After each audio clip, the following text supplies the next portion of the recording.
The land on which we gather, in which the Region Appeal operates, is part of the treaty lands and territory of the Mississaugas of the Credit. For thousands of years, Indigenous peoples inhabited and cared for this land and continue to do so today.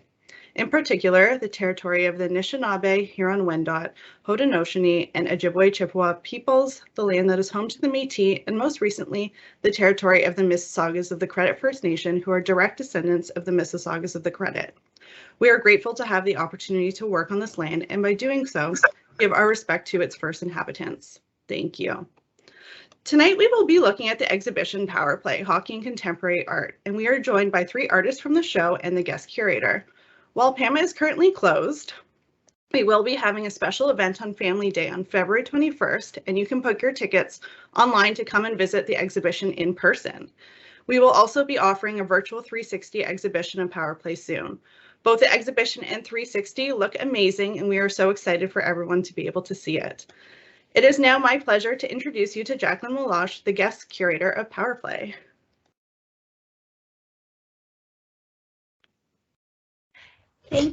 Thank you, Lauren, and thank you everyone for joining us today. I'm so excited to get to talk about this exhibition and to hear from the artists. I will describe the exhibition, tell you all a little bit about it. It is a body of work, a project that I started 4 years ago, so it has many years behind it and many legs, and it continues to grow, and I'm really lucky and excited about that. So I curated Power Play, Hockey and Contemporary Art through 3 lenses, through the lens of a sports fan, through the lens of an artist, and through the lens of a scholar of visual culture.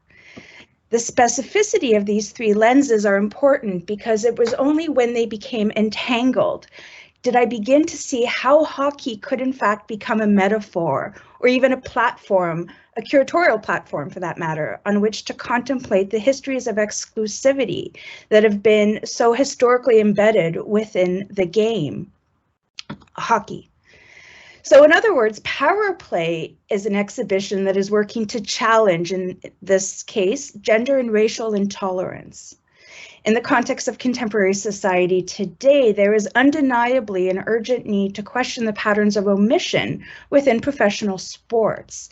And these are conversations that are currently happening, whether it be in the museum, in the media, in various academic institutions, or in the professional sport area and arena. So through the game of hockey, the themes considered in the exhibition, which are hockey cards, hockey jerseys, hockey masks, and hockey equipment, as well as through the context through which to consider hockey memorabilia, in particular archival objects that have been loaned from the Hockey Hall of Fame in Toronto. The underlying goal of the exhibition is to question the culture of difference within hockey. So therefore, whether embedded within conversations about commerce, gender, race, or even religion, all of the artists in the exhibition are critical of the ways in which, or curious of the ways in which, hockey represents otherness. Drawing from Edward Said, and I will sort of go a little philosophically down a road for a moment, if you allow me. So drawing from Edward Said's claim that cultural marginalization continues to perpetuate a society's false truth, my argument in this exhibition is that hockey's omission of other bodies thus has created and perversely disseminated the fictional identity of the athletic genius on ice. So that sort of sums up both theoretically, materially, and politically what this exhibition is about. It is, like I said, organized into 4 sections, and there are 13 artists in the exhibition with a variety of works. We've got painting, sculpture, installation, photography, performance. So it really is a large exhibition, and that's thinking of the game through a variety of perspectives and materials. Today we have with us 3 of the artists in the exhibition. They are Didier Morelli, who's based in Montreal.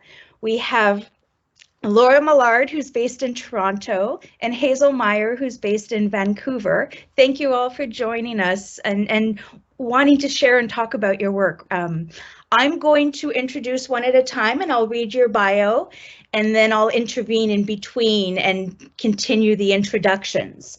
So we will begin with Didier Morelli, who will talk about his work in power play. So currently residing in Montreal, Didier Morelli is an interdisciplinary artist who combines practice and research in both his theoretical and performative explorations. His live art practice includes endurance-based, contextually specific, and relational actions. His studio-based work, which incorporates elements of installation, drawing, photography, and video, has been shown in solo exhibitions and group exhibitions. He holds a PhD in performance studies from Northwestern University in Chicago and was recently appointed associate editor at Espace Art Actuel, a Montreal-based contemporary arts magazine. An active art and performance critic, his writing has been featured in numerous publications. Morelli has always been an avid athlete and sports person. But since a knee injury in 2018 and subsequent chronic pain, he has had to recalibrate his relationship to athletic excellence and obsessive performance. So Didier, welcome and thank you. Thanks, Jaclyn. Thanks for that wonderful introduction, and thanks for having me here. It's a real pleasure and honor to be included on such a great panel and to be in such an amazing exhibition. I've known Jaclyn for a few years now, and Jaclyn and I always had two parts to our meetings, which was talking about art and what's going on in academia, and the next section was talking about sports and geeking out over sports. So when I was invited into this show, it was kind of a good meeting of those two intersections. So as Jaclyn said, I'm going to talk about the work that I have in the show, but since I have a fair amount of time, or a good amount of time, I also included some other works that sort of tail off of the origins of this. So the piece that's in the show that I made is called $5 Crawl After William Pope L. It's a performance that I made in 2011 while I was a graduate student doing an MFA at the University of Toronto's Center for Theatre, Drama, and Performance Studies.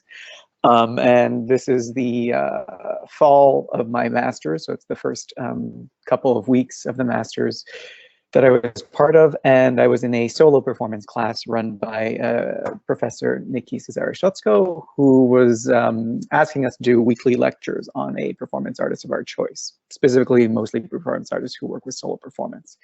And so I was assigned a particular week, and in that week there was an artist by the name of William Pope L. William Pope L, for those who don't know, is an African-American artist working out of New York and New Jersey and the New York area, starting in the 1970s and into the 1980s, who made a lot of work in the 1970s and 1980s that was performative and outdoor intervention-like. And one of these performances specifically had to do with highlighting racial discrimination, housing disparity, poverty, and policing in the city of New York. And its various boroughs, in which William Pope L would crawl through the streets of the different boroughs. So starting in the late 1970s, William started these crawls, these public crawls, dressed most often in a business suit, carrying a potted plant. So there's these fantastic, striking images of him crawling through Times Square in 1979, 1981. And with all of that sort of aged look to it, and so the very striking images of this black man crawling through the gutter, crawling through the street, trying to be helped up by a police officer.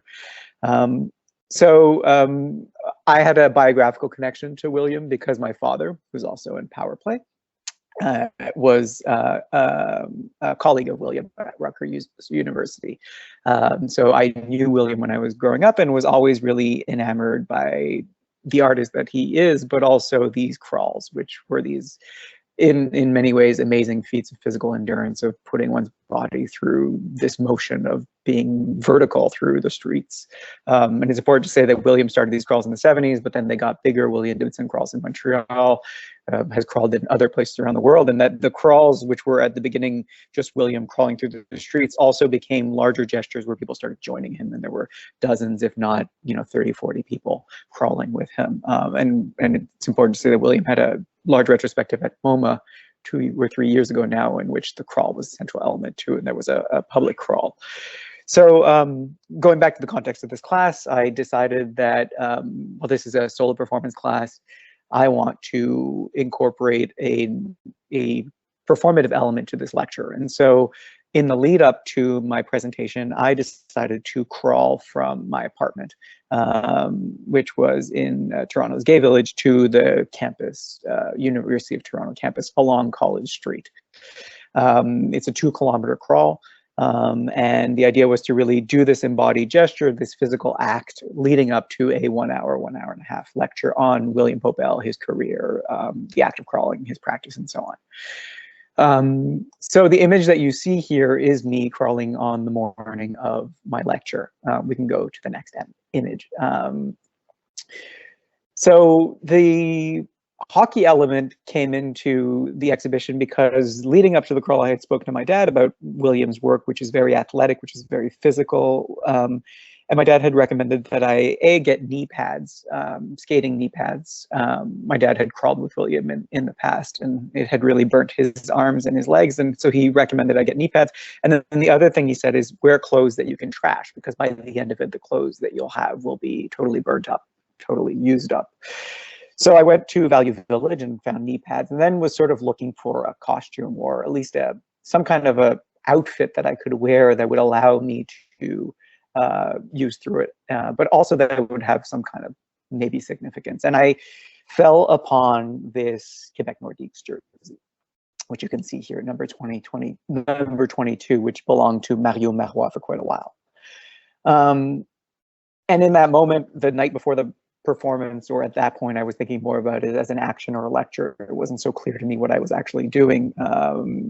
I took the jersey and then started to incorporate it into the overall action. And it started to make sense in a particular way that the piece had not necessarily made sense before then.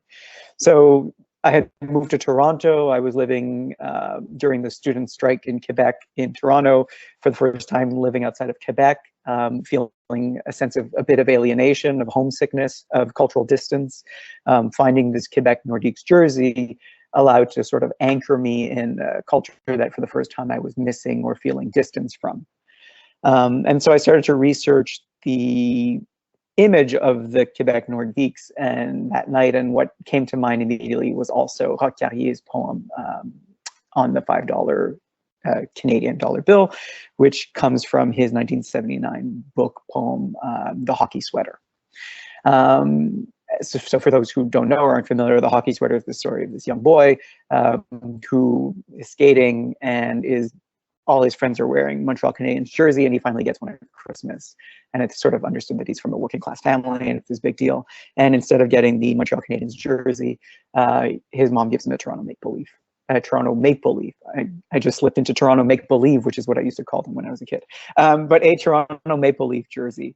And it's devastating to him because she got the wrong one. And he goes out and wears it, and so the story goes on from there.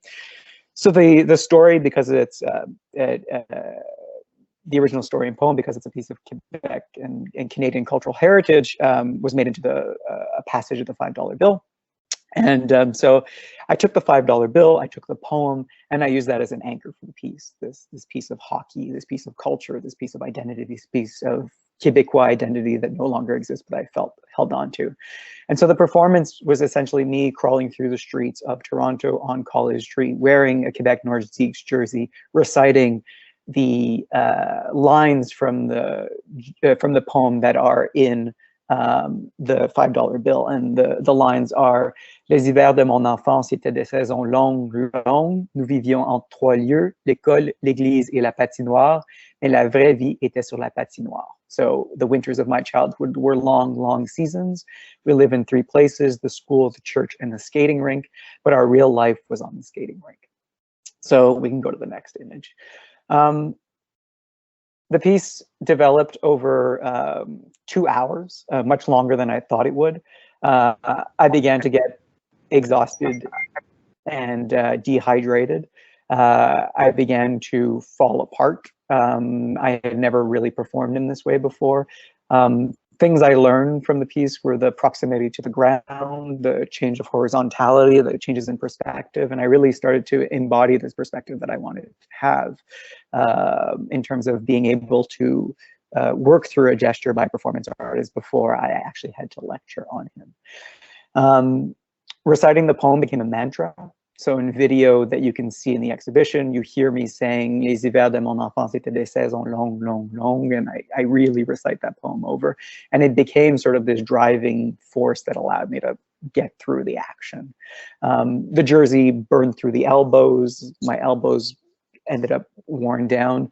And you can also see the jersey and the $5 bill in the exhibition. Those are 2 elements that are part of the show. So what's in the show is the kind of archive or the documentation from this piece, which continues to carry the trace of that action. And that notion of trace is important because in William Popel's work, there's a whole element that's related to ingesting things in order to take their power.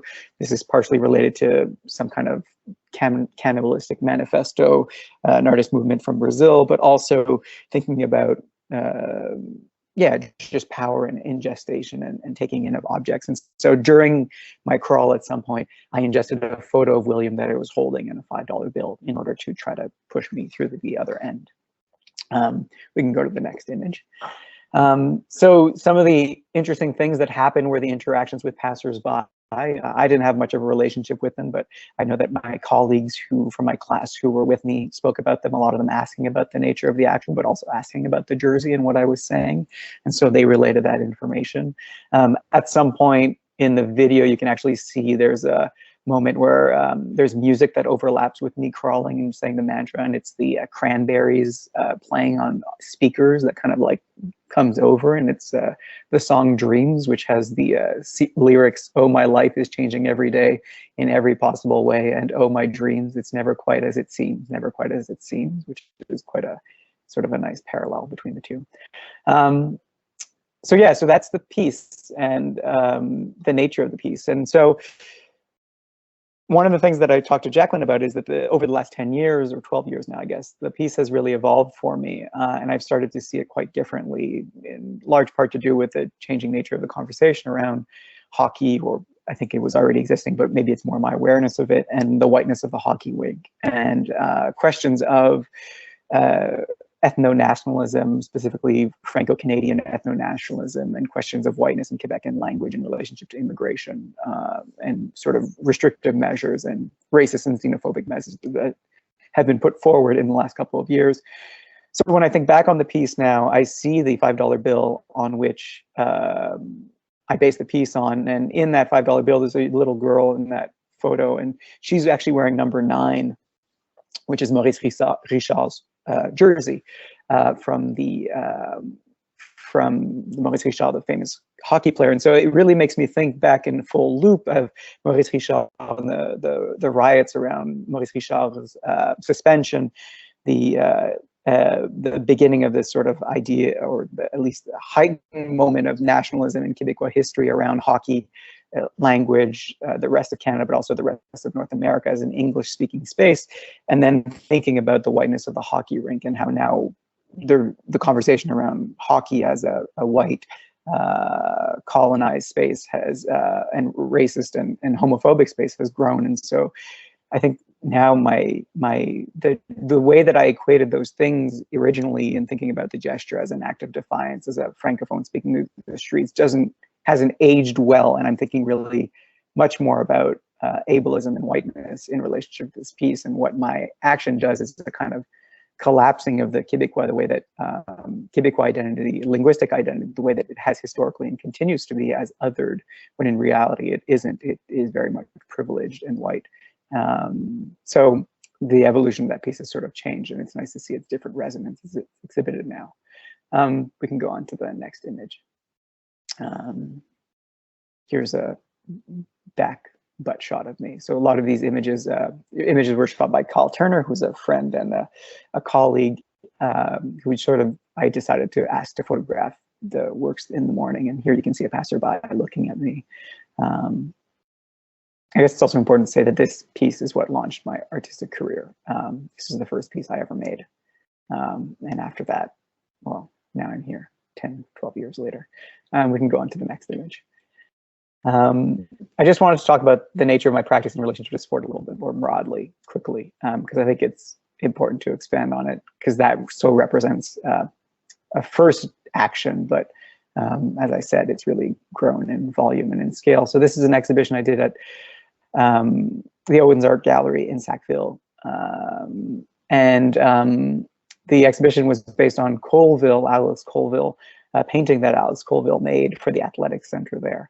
And so I became interested in the way that sports has been represented. It's not just a contemporary idea of sports and art as an interrelated space, but there's a whole historical precedent to that through painting, sculpture, drawing, and so on, more quote unquote traditional mediums. And so I took these documentation of Alice Colville at the inauguration of this athletes painting, which is essentially a painting of the athletes from the school, and created an exhibition that built around this notion of athleticism and university pride. So if we go to the next image, we can see the actual painting from Colville, the athletes painting.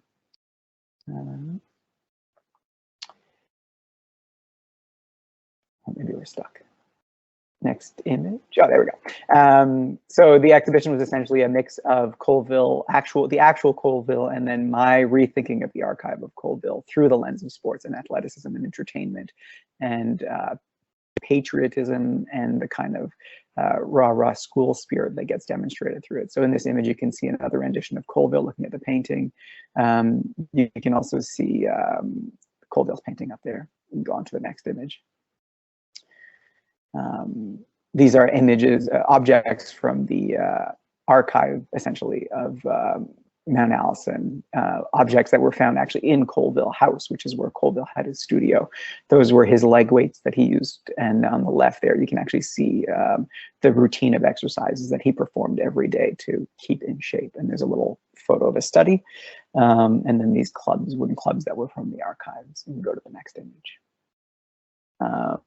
And there's an image of the installation again, a small video on the right. And then the left is the pennants, the history of sports pennants from the university, which I assembled in a grid to sort of recreate that image of sports and think about design of sports and patterns in sports.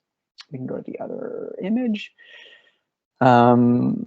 This is a performance that I did a couple of months before that, in which those baseball bats appeared that reflected here on the Expos, the Montreal Expos, and baseball in Montreal, and the rhetoric around real estate development and the need for an Expos team and what that could represent. This was during Emerge, a performance festival at the Montreal Museum of Contemporary Art. So if you go to the next image, you can see me wielding a baseball bat.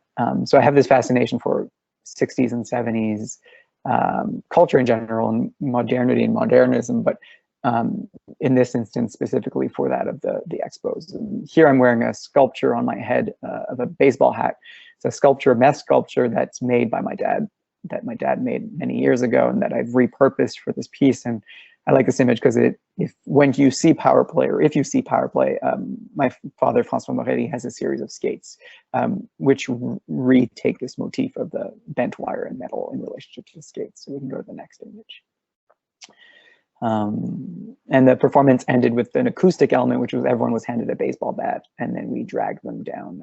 Everyone had a baseball bat for the entirety of the performance, but then we dragged them down the stairs to create this sort of rain noise going down the back stairs into the cave, where I gave some kind of a press conference. We can go to the next image. And this is another performance, more recent work, where just sort of to get to what Jaclyn was saying about my bio and rethinking my relationship to sport. I'm no longer as athletic as I used to be, and I'm dealing with a different body now. And so here's a series of works, a performance in which I started dealing with the limitations. So here I am lighting the Olympic torch. This is at Axneo Set in Gatineau. We can go to the next image. In front of the Olympic Stadium, the Montreal Olympic Stadium from 1976. It's a piece about cutting my hair and the pain in my knee. So we can go on. And how all the men from the Olympic stadium, from the Olympics video from the 1970 Olympics had beautiful hair, beautiful floppy hair. Here I am putting my knee through a basketball. And go to the next image. Standing up on a bench, making my knee make noise through a contact microphone, and performing various Olympic feats. We can go to the next image. Like standing on a baseball bat. Next image. Shooting arrows at burnt toast in the shape of a target. Shooting arrows from proximity. You can go to the next image. Winning the race, and therefore winning all the medals. These medals are taken from the Colville exhibition. They're in the color of the Colville. You can go to the next image. These are all medals from my childhood that I won as an athlete throughout the years, and a trophy that I won. The last trophy I won actually before I hurt my knee running. Next image. And these are out of order, I don't know why, but we've gone back to the performance with me and my father, so we can just move through the last ones quickly. But here's my father and I wearing that hat that I was talking about before, and me rolling up the stairs with a baseball bat. And there's just the last image as a complete. So the other thing that Jaclyn mentioned is that I've been working as a curator and a writer, and also as an editor. And so I recently worked on a issue of S magazine called Sportification, in which Hazel Meyer is featured prominently, which is really exciting. But this magazine looks at the relationship between sports and contemporary art through various contemporary practices. So I invite you all to get a copy of it when you can. It's a really great publication. I'm really happy with it. So thank you, everyone. Thanks, Jaclyn. Thank you, Pama.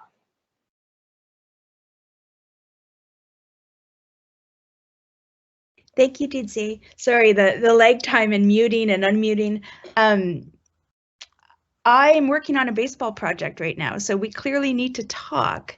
I've moved on from hockey to baseball and basketball, so we'll talk. I now am really excited to introduce Laura Millard, who's going to talk about her work in power play. So Laura Millard's artistic practice combines drawing, photography, and painting. Millard's work is informed by conceptual and minimal art and is inspired by contemporary representations of the landscape. In recent work, she has drawn into the landscape using a snowmobile. She has made large format aerial photographs of these line drawings made on frozen lakes by flying above them with a camera-equipped quadcopter. She has also photographed drawings made from skate marks on ice and transformed these into large freestanding fabric light boxes, which we have a work of that in power play. Land and place are key to Laura Millard's art practice. Influential artists' residencies include the Arctic Circle Residency, Svalbard, I'm sorry, I probably did not say that properly. Svalbard, the Klondike Institute of Art and Culture in Yukon, the Banff Center, NASCAD University, Brucibo Studios in Sweden, and Redgate in Beijing. Millard has exhibited in artist-run, commercial, and public galleries across Canada and internationally, including the AGO in Toronto, Where Exhibition Space in Beijing, and Sukmiyang Women's University in Korea, and St. Lawrence University in New York. A recipient of many grants and awards, she has received critical acclaim in Canadian art, Border Crossings in the Globe and Mail, C Magazine, and Blake Gobnick's On Art. So welcome, Laura. Thank you for joining us. Thank you very much, and thank you to to Jaclyn, to the staff at PAMA, and to everybody that's here tonight. Really appreciate your interest.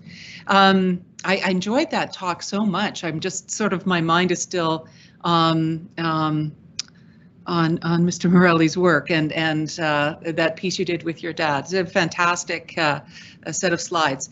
My work, I'm going to show you just some images that relate to ice and hockey through glamour and kind of glamscape. This is in Banff. I've spent a lot of time at the Banff Centre and living in Banff and Kenmore, that area, and at Vermilion Lakes, just outside of Banff, just right outside of the town, there are these hot springs, and they pump hot water, and when it gets really cold suddenly and flash freezes, the air bubbles in motion sort of freeze in place, and it's almost like someone has broken several strands of pearls and kind of thrown them into the water, and it's frozen. So I became really fascinated by these, and that's how I got started being interested in the skating and the outdoor skating. Lauren, I did it. Okay, great. The other thing that we're all familiar with too, along with these air bubbles in ice, is it when it looks like diamonds, you know? And I was kind of playing with this idea of, rather than sort of, you know, group of 7 landscape, it was kind of more like a glamscape, kind of like, I don't know, Liberace meets the cold ice. And so these were overpainted photographs I was doing. You can see they're 40 by 60 inches. And I would just go into the photographs in very kind of minute ways and careful ways, add these little flourishes or delete parts of it and kind of augment them. So these are just a couple of early ones. And of course, when I got compelled to go out and look at the ice whenever I could, and this is very near Vermilion Lakes in Alberta, and it's called the Lac des Arcs, Lake of Rainbows, and reflected into the ice, you see the reflection upside down of Heart Mountain, which is across from that big concrete plant, if you're familiar with that area at all. And I was interested in kind of taking an approach almost like Monet with the water lilies, but completely not that, where you could see the bubbles from underneath and the sky, the mountain being reflected and the clouds being reflected from above. So under, above, and then on. And at the time, Brian Meehan, who was the director of Museum London, he had his hockey skates, and so I was shouting to him, you know, go in circles, okay, come back, and kind of trying to choreograph what I thought would be a sense of filigree or something, using the torque and motion of the hockey skaters' motion and the blades in the ice, and thinking of the frozen ice, which was kind of zambonied by the wind, like searing down the Bow Valley, and to kind of make a filigree pattern. So that's where the skate line interest came, and it was an idea of kind of taking a different approach. And I was thinking about feminist approaches to landscape and humor as well. I'm thinking about land art and some of the problematics with some of the machismo that we associate with some of the land art pieces. And I became interested in doing these large works only on surfaces that were completely momentary, ephemeral, the snow and ice. This is just, I'm in my studio right now, and this is, so I'm looking at my, you're looking at the same space I am, and this gives you a sense of the scale of them. So that gives you a sense of the size. This is another piece, and trying to play with abstraction in a way and gesture, and slightly riffing off of abstract expressionism, but not directly. And again, taking the photographs and augmenting them by painting over them.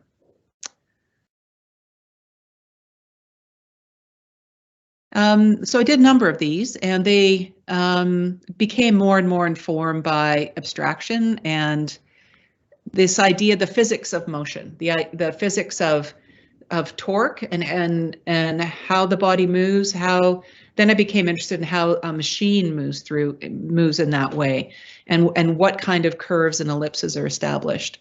And then also this idea, pretty pretty ubiquitous in a lot of people's work, but of macro-micro, where they kind of look like stars in a night sky, and then these lines that were almost like jet trails and that kind of thing. And I didn't include any of my my work that focused on capturing jet trail drawings, if you will, from military air show, but that's the work that I showed in Beijing.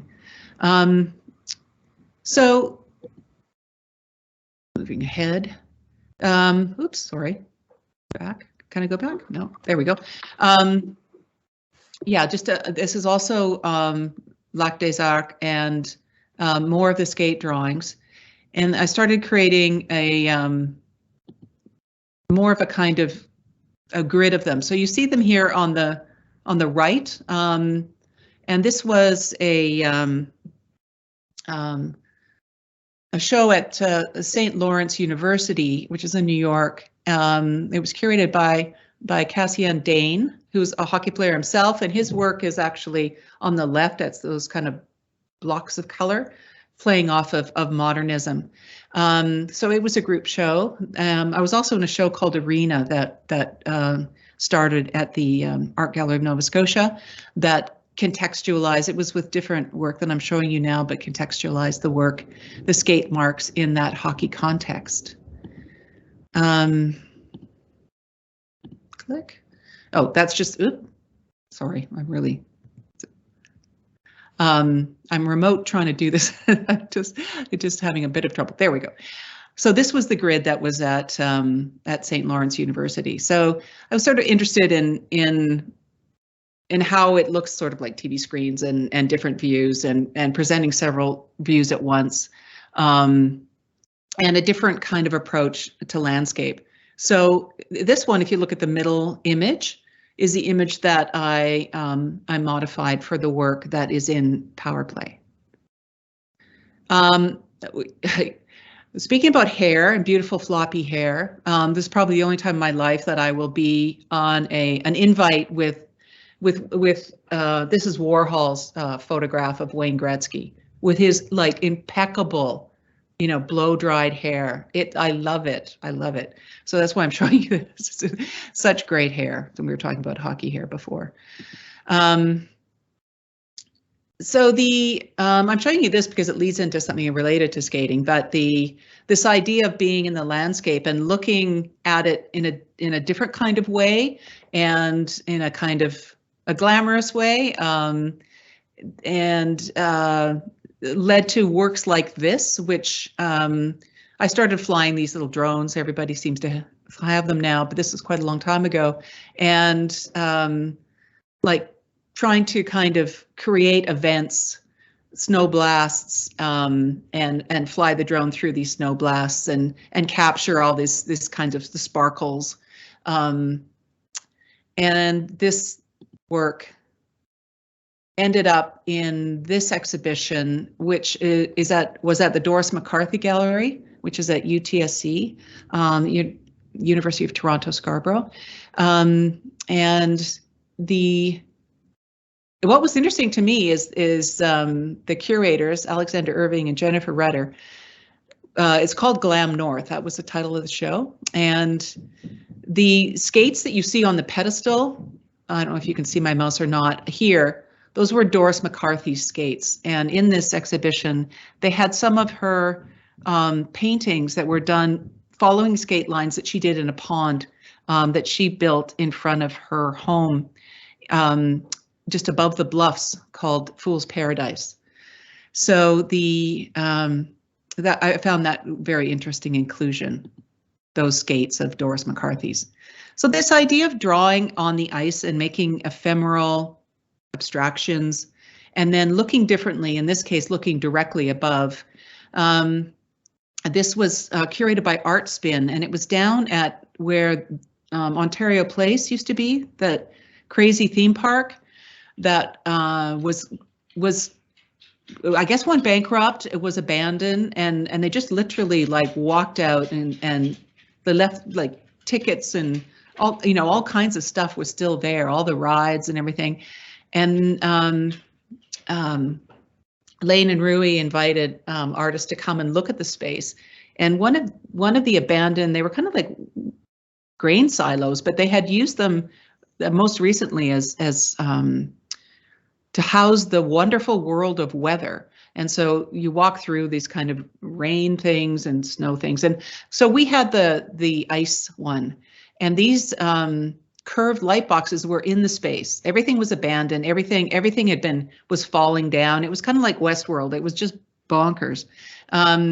So what I chose to do was do these drawings over a winter, borrowing a snowmobile. I don't snowmobile or skate, weirdly, but borrowing a snowmobile and doing these drawings on a frozen lake that I had access to. And then at the end of the season, as you probably know with ice, it kind of compresses, it reveals like a palimpsest its earlier traces. And so these are aerial photographs from quite high up of these large marks that have been drawn in the ice and left embedded in the ice just before it breaks up in March. And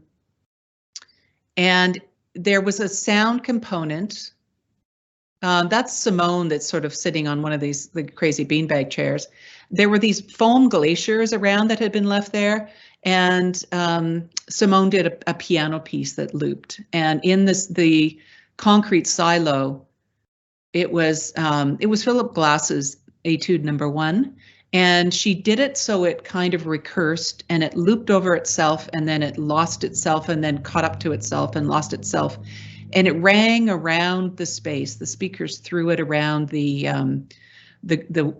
concrete silo. So it was really dizzying and really weird. So it was the first time I'd collaborated with someone, and it was the first time I'd used these light boxes, and I used them because they were in the space. So that's how sort of things evolved there. This is just a close-up of one of them. They're 40 inches high and 91 inches long, and then, curved.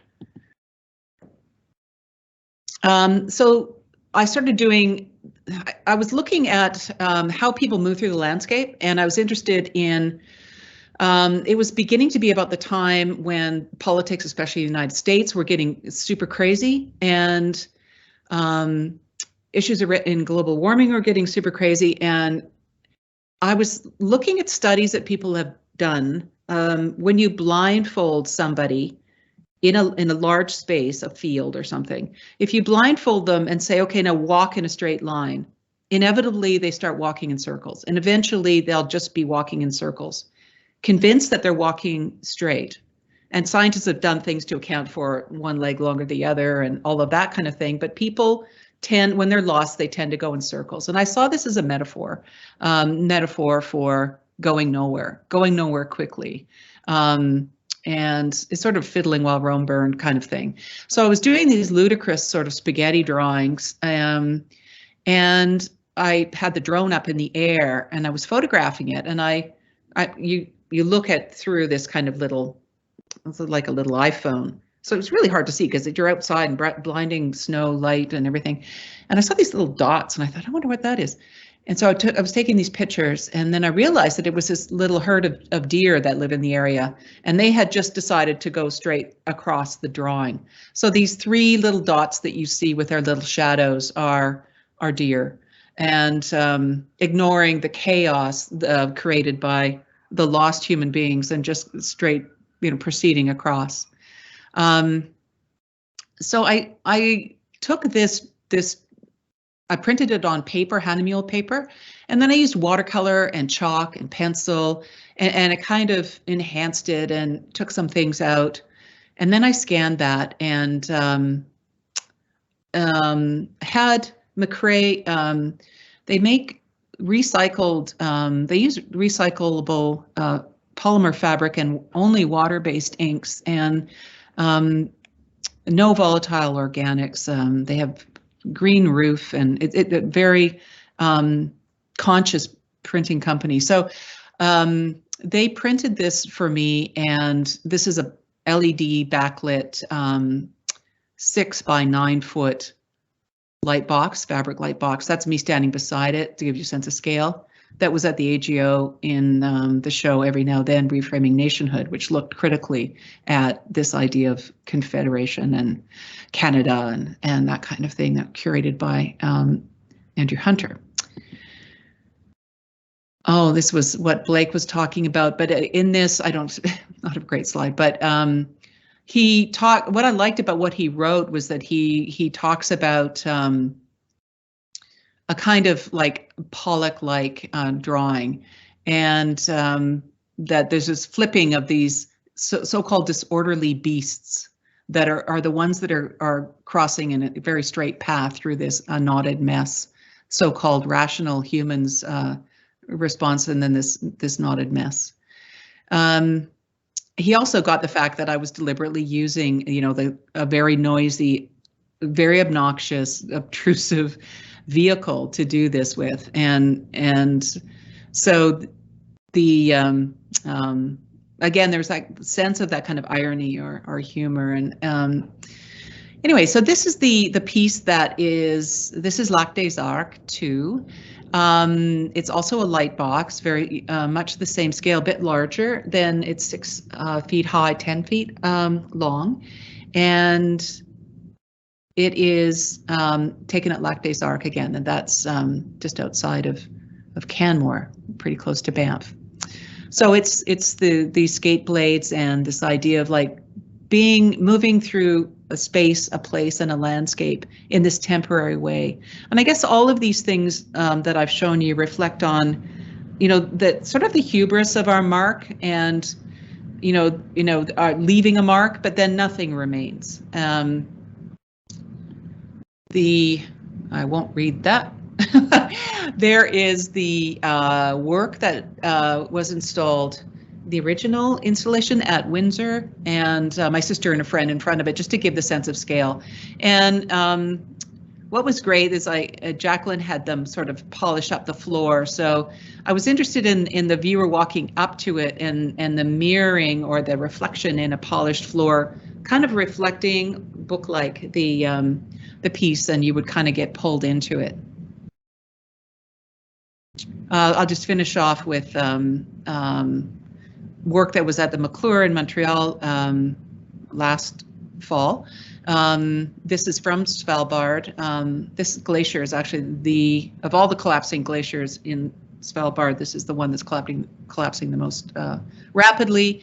And I was on the Arctic Circle Residency. That's sort of artisan scientists. You're on a sailboat and sailing around in September, October, near the North Pole. It's a bonkers kind of time. It was an amazing experience, and currently at Harborfront through a Design TO show, I've redone this as a lit kind of sculpture, and that's kind of the direction that I'm moving in now, where I'm just using Elmer's clear glue on the fabric, and I'm forming it and then backlighting it, and yeah, trying to create a kind of lit photo sculpture, and that's what this show is about. And that's all my slides. I'm not sure how long that took. It was fantastic. Thank you, Laura. That's really interesting, that last piece, and being so far. Anyway, I hope we can chat about that. That's quite interesting to me. So without further ado, I'm thrilled to introduce Hazel Meyer to all of you.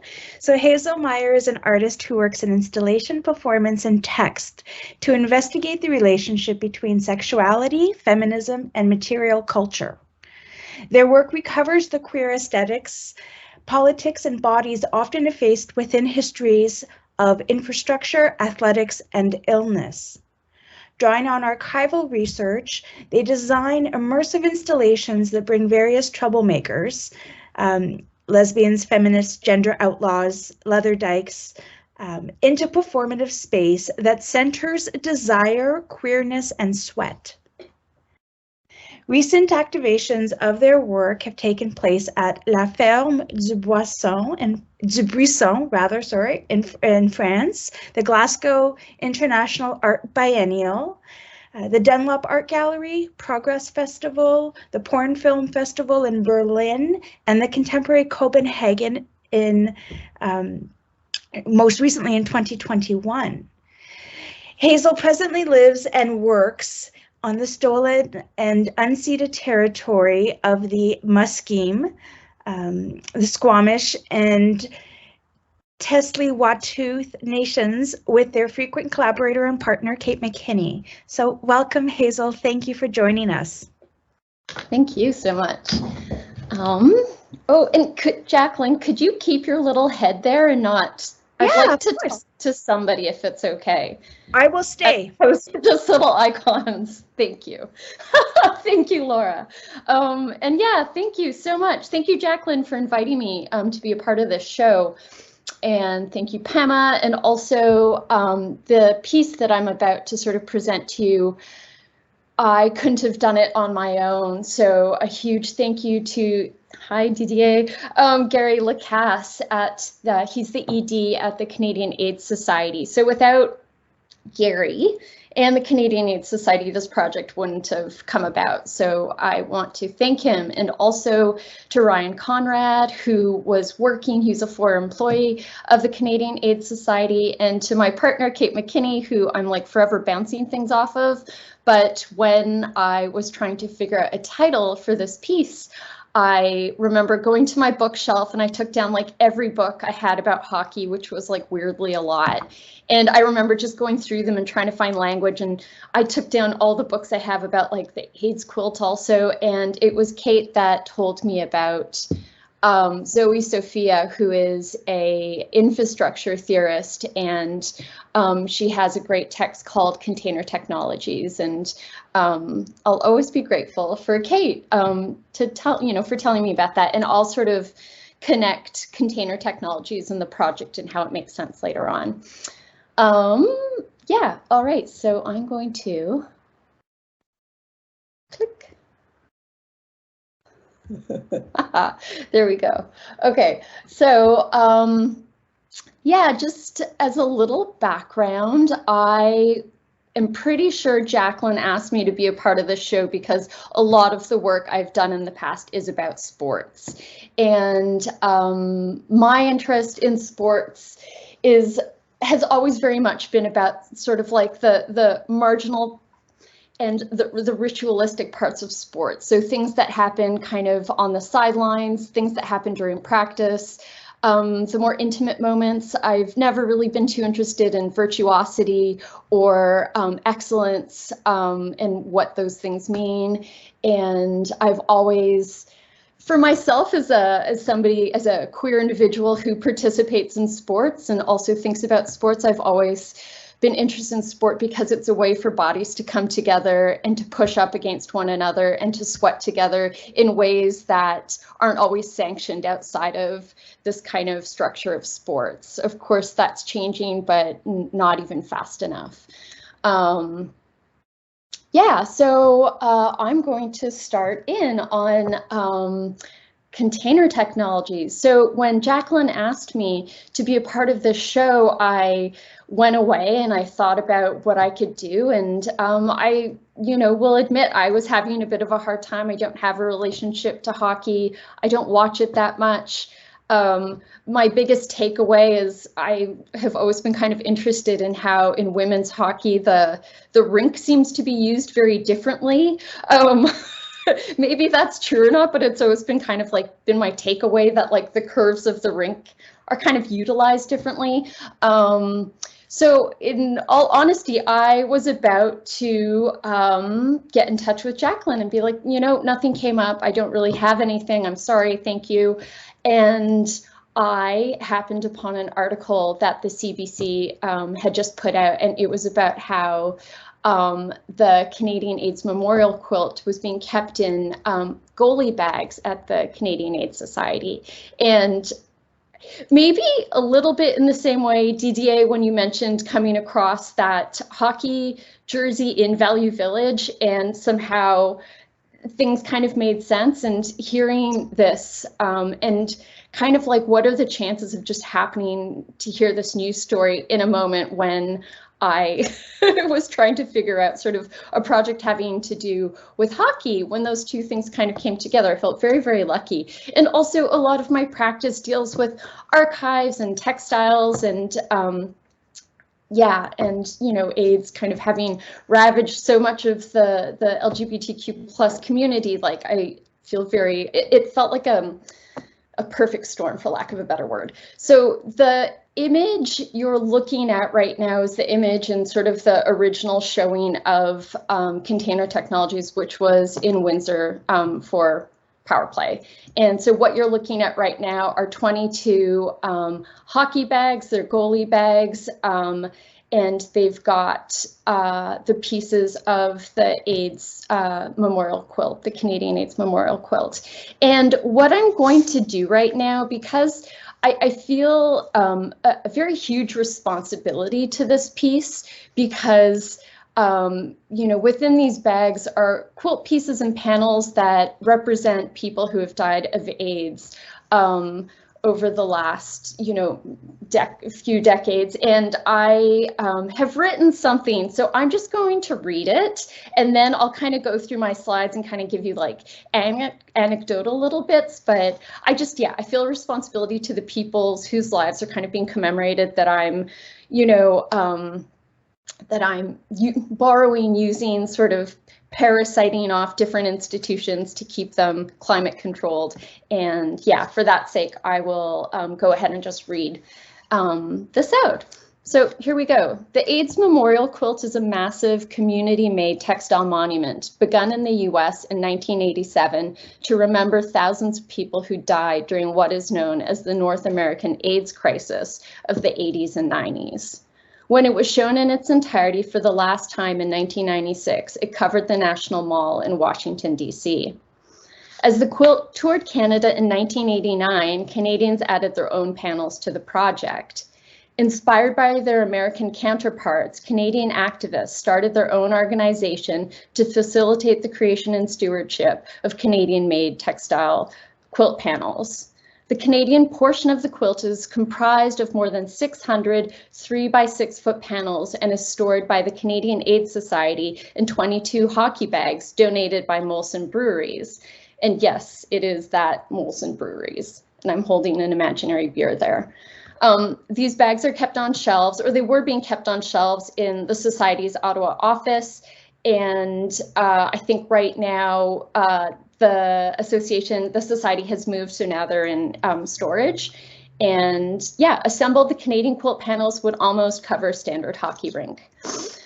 Friends, lovers, family members, community groups each made panels to remember their loved ones as they lived. Using various materials, panel makers created intimate monuments to what was special about the person they lost to AIDS-related illnesses.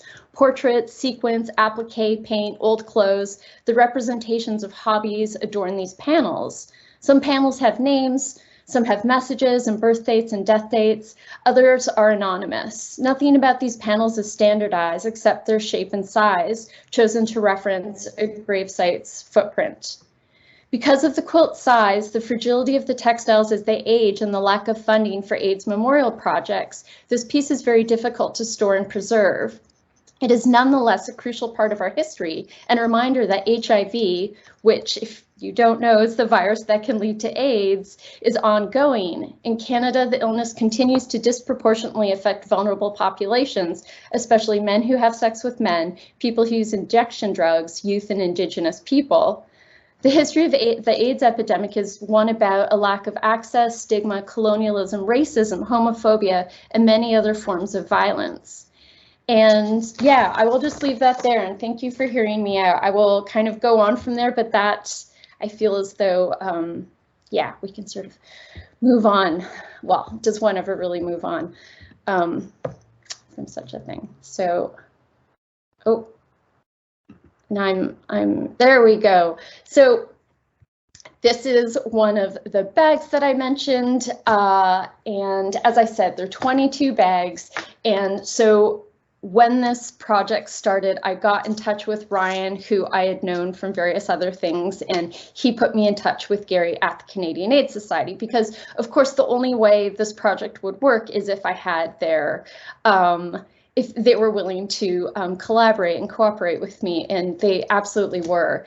And my thinking with the project was very much that these bags, which are the holders of the quilts, which people are allowed to borrow. So community groups are allowed to borrow certain quilts, and whether for World AIDS Day or various other events. And one thing I made sure of in discussing this project and how it would live in a gallery setting is that the objects within the bags are still open to be borrowed, right? So to not then, how can I say this? To not take them out of circulation, but really to just kind of rehome them while they are touring with this show. And here, I'm gonna go back here. Sorry, it's like I've never used a computer before, hey? There we go. So this is an image from when I first visited the quilts, and I think this was in 2018 or 2017. Yeah, and so this is just like a form telling you which of the panels. So you've got the panels, and then the panels are sewn together to make a section. And then we've got me looking happy as all heck, standing beside all of these bags. And it was just, you know, it really felt like this amazing moment to like use the opportunity of a show about hockey to talk about AIDS and HIV, which like is not over. And also, you know, as somebody who really kind of appreciates material culture, I was like, what in the world is going on? Like, you know, so if you look at the bags, it says Molson Partners in the Fight Against AIDS. I think it's AIDS, or does it say HIV? I think it's AIDS. And it's just this really interesting moment. Like what was the thinking behind making goalie bags instead of perhaps actual bags that could more properly hold textile pieces? It's just kind of this interesting collision of these kind of worlds, which are often thought of as quite polar, but really aren't in many, many ways. And here we've got, oh, one second. Taking my time here. So here we've got section 69 of the Canadian AIDS Memorial Quilt. So you can see there's 1, 2, 3, 4, 5, 6, 7, 8 panels that are sewn together to make a section. And I mentioned this in the first sort of section I read to you, but there are many reasons the pieces were sort of developed to be like 3 by 6. And as I said, they do reference a coffin shape. And for those of you who don't know, you know, at the beginning of the AIDS crisis, there were many funeral homes who wouldn't take people who had died of AIDS. There was a lot of bigotry and misinformation. And so that shape really kind of is resonant, yeah, in many, many ways. All right. And I thought I would throw this in there. So this is the American version of the quilt, also known as the Names Project. So the AIDS Memorial Quilt, and this is when it was displayed at the National Mall in Washington. And it's quite a stunning image, this one that I return to quite often. And as you can see, there's sort of kind of muslin-esque or canvas-esque sort of, there's a grid, and so that's where people could walk to look around at the different sections. And I wanted to show you this panel. This was hanging in the conference room, which was also known as the living room, in the Ottawa offices of the Canadian AIDS Society. And so I'll show you some details. It's just an absolutely beautiful one. So it's for BLRB Barrett Jr. Lee, and it says, beloved son, birthday, death day, and free at last. And just to show you, so we've got their name, needle pointed. There's an incredible needle pointed pack of Du Mauriers, an orchid. And yeah, I remember first seeing that and being really taken with it. And yeah, so this is an image. It is a screen grab from YouTube, and it was only posted in 2020. Of course, it was taken in 1993, but it was so lovely to watch it because I'd been looking for this kind of documentation during the first iteration of Power Play, because we had an unfolding ceremony of our own, and this is an unfolding ceremony which happened during the Vancouver Gay Games in 1993. And basically what happens, people come together and the quilt sections are folded in what is known as the lotus fold. So I'll click through these, and they're backwards, I must say. I don't know why I showed you them backwards. And so this is a lotus fold that people then slowly unfold the quilt. And that's the final unfolding of it. And, oh darn it. Is there a way to go back? 1 second, sorry about that. I can try to help, Hazel. That's weird that it didn't. Yeah, I just need to go back to that last slide. Does that work? Want me to play it? Don't play it yet, just go back to the last slide. I think this is the one, and then you just... Oh, not, this is the video. One? Yes. Okay. Thank you. So just to kind of go over the project again, in case I haven't been absolutely clear. So the piece Container Technologies is the actual bags from the Canadian AIDS Society that hold the Canadian AIDS Memorial Quilt. And if you're interested in seeing these quilt pieces, not in the bags, so not at PAMA, but in like the actual sections that are held within the bag. So you can go to quilt.ca, and there's a great website that goes through all the different sections along with people's names, and they're really quite incredible. So I suggest you go there. And then the last thing I'd like to show you, oh, is it me or it's you? Oh, it's me. Okay. So as I said in the beginning, this project really could not have happened without a deep collaboration with the Canadian AIDS Society and the people who have, memorialized and commemorated their loved ones. And I didn't know the best way to kind of represent those people. In the actual show, a list of everyone who is represented by one of the quilt panels is on a didactic. It felt very important that people's names, people are conjured in some way with their names there, and I wasn't sure how to do it here, so I made a scrolling video with people's names. It's challenging to read because I kind of made it fast. I apologize. Anyways, I also don't apologize because that's, we're just going to sit here for a few minutes and watch this, and sometimes that's just what you have to do. So I will be quiet for a little bit, and we'll just, sit with the names of people.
So as promised, I just wanted to go back and just quickly reference sort of what the title brings to the piece, and I think why this piece is so dear to me. Like, I really, it's such a, it can kind of exist as this like sculpture, really, you know, and quite formal, and it kind of can live that way quite nicely, but then it also, I think, does a really important job in inviting sort of dialogue between like hockey's material culture, queerness, and Canadian nationalism, you know, and to just kind of reference container technologies.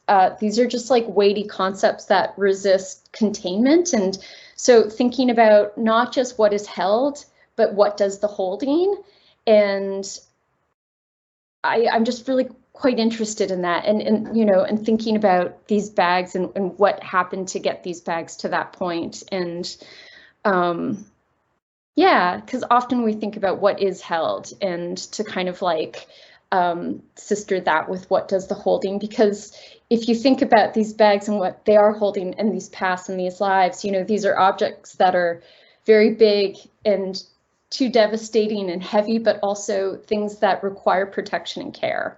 And I think to be able to do that when in the context of a hockey show is quite, it feels very special. And so I really appreciate the opportunity, and you know, and again, the opportunity to be in like constant conversation with Gary is like a joy. And I'm just gonna say this as like a little aside, because, you know, I feel as though he puts a lot of work and effort into even just like organizing, having, you know, the pieces shipped back and forth. So the least I can do is when I give a talk about this work, I always ask Gary if like a service provider that exists within the community to, you know, give my artist fee to for the talk. And he suggested Moyo Health and Community Services. So that's in the Peel region, if anybody is interested, and they do health promotion, education, social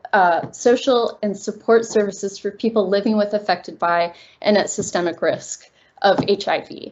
So yeah, thank you so much. Thank you, Hazel. Another layer that I love that's embedded within container technologies is the connection to questioning, you know, who are the invisible bodies, or the bodies that have been made invisible through the mediatization of hockey, and thinking about race and gender. And so we have new bodies that we get to have a conversation about because of hockey, and they deserve to be spoken about and honored and acknowledged. And so because of hockey, we get to do that. And that's one of the many elements that excites me about this exhibition, are the multitude of bodies that have been made visible and honored and respected through this exhibition, through 13 different artist views, plus one major figure that was brought to us from the Hockey Hall of Fame and her archive, Bev Beaver. So with that, thank you, all of the artists, and I guess we will open it up to questions and conversation. Yeah, if anyone has any questions, feel free to raise your hand, unmute yourself, or if you want to put it in the chat. I know that was really exciting for me to learn all of this, so I'm sure people have lots of questions. All right, Renee. Hi, thank you first and foremost to all of you. This has been phenomenal to hear from you and the ideas behind your work. My question specifically for Didier, what struck me with your work was that idea of an athlete as almost a commodity, and that transient nature of how long they are of value with being that commodity, because as you said, your arms start to feel weak, your knees start to go. Was that intentional? I think, you know, especially as a racialized person, that idea of that disposable ability, you know, that really struck me. Yeah, I think that's it's really apt. You know, in all transparency, I didn't know how I didn't know how much it would wear me down. It was very much a result, like I was ignorant going into it in many ways, physically, conceptually. And so all of that ended up being kind of a byproduct of just getting through it and doing it. But I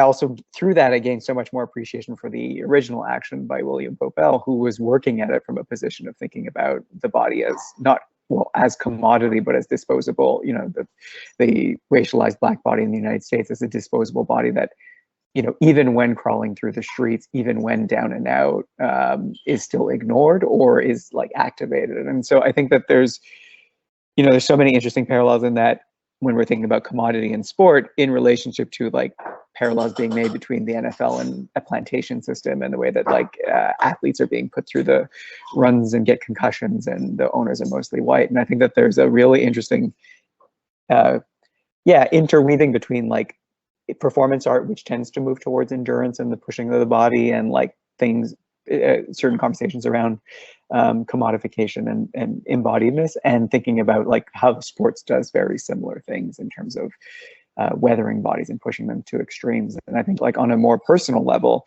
my body, like the way I wore down my body in performance is the way I wore down my body as an athlete. And like I have paid for it on both ends of it. And so I'm now having to rethink that relationship. But there are definitely really, really fascinating parallels between them, between performance as a realm and athletics as a realm of performance and the interlap between them. So yeah, that's a great question. Thank you. Yeah, thanks.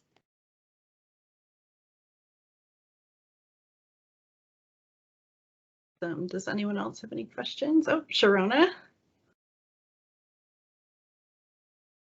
Just bear with me a minute here until I turn everything on. I echo what Renee said. I thoroughly enjoyed all the presentations. I took so many notes. I want to ask each one actually a question, but I will start with Didier. So when you were talking about the chandail, the story, which is the hockey sweater, and you were reciting L'hiver de mon enfance, which is the winter of my childhood, it really brought to my mind at least the song Mon pays ce n'est pas un pays, c'est l'hiver, which is in English, my country is not a country, it's winter.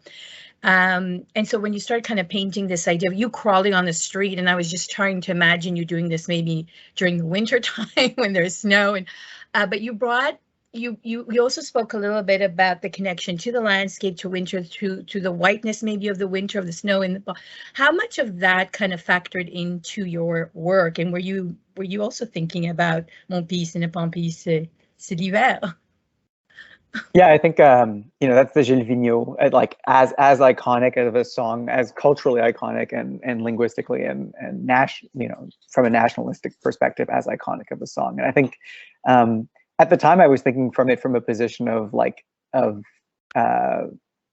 vulnerability and angst in relationship to so I was definitely conscious of it. I was thinking about like snow, winter, missing that, being in Toronto and missing winter, missing actual snow, because the performance is actually like in late December, sorry. And like this proximity to ice and thinking about ice. But with time, as I kind of referenced, it's made me rethink about the whiteness of those songs, but like the actual whiteness and then the inherent whiteness. So thinking about the way that in Québécois, in French, we talk about Québécois de souche, of the root, which is the idea is related again to a kind of like land-based, but and it's used as an exclusionary method to talk about a Québécois de souche is to talk about a white Franco-speaking, and what is that essentially? It's a settler colonial, sort of identity. And so that relationship to like Québécois cultural heritage from that period, which ties in sport to landscape to cultural heritage to language, I think is very much now tied into that piece, and my rethinking of that piece as like much more complex than I imagined at the time of its execution. The whiteness of the hockey rink, the whiteness of the winter, and what it means to embrace that as a kind of national cultural linguistic heritage. Can I ask another? I don't know if there's any other hands or people asking questions, but Yeah, go ahead, Can I Shona. ask another one? Okay. So actually, Hazel, when I was looking at the hockey bags, and I had this need. I was in the gallery, so I really wanted to open the container bags, to just see what's in there. And there was this kind of element, a sort of a spectral maybe element to them. I know you reference. Like thinking about hockey bags as a repository or maybe as an archive, which is just, I don't know, is an interesting idea. But what did you think about the fact, they are concealed? You can't, we can't ask visitors to open them. And there's this idea of something hidden. So, the hidden body, and maybe, making reference to all of the victims of AIDS, and what they had to hide as well, and throughout their lifetime, especially if we're talking about the 80s and the 90s. I don't know if you made that kind of connection, or what your thoughts are about that, and the fact that again, those bags are concealing something that we cannot see, yet it exists there in space, in time. Yeah, no, thank you. I think I came to it from the other direction, where I was like, this isn't for you. Like, you can either trust me, and like, maybe the quilt pieces aren't in there, and does that matter, right? And I think there was a moment when I was trying to figure out the logistics of it all, and whether we could have all the quilt pieces in, or whether it'd be better to not, and just have the bags there and to replace the bags. And I was just like, oh, you cannot have everything you want. I think it was really a bit of a queer separatist kind of moment, where I was just like, does it matter if the quilt pieces are in there?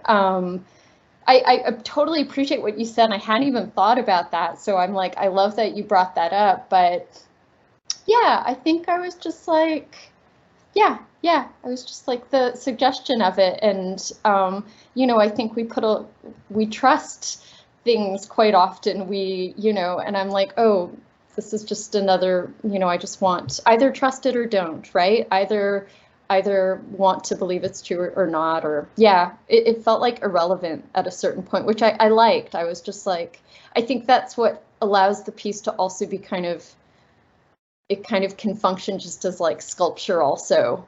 But then, like, I must say, in my heart of hearts, I love the fact that these pieces are in a climate controlled environment, in which art is taken care of in a way that like a service agency can't necessarily do. So I very much love the idea of like parasiting, PAMA's really great, infrastructure for these objects that, aren't able to get that kind of care.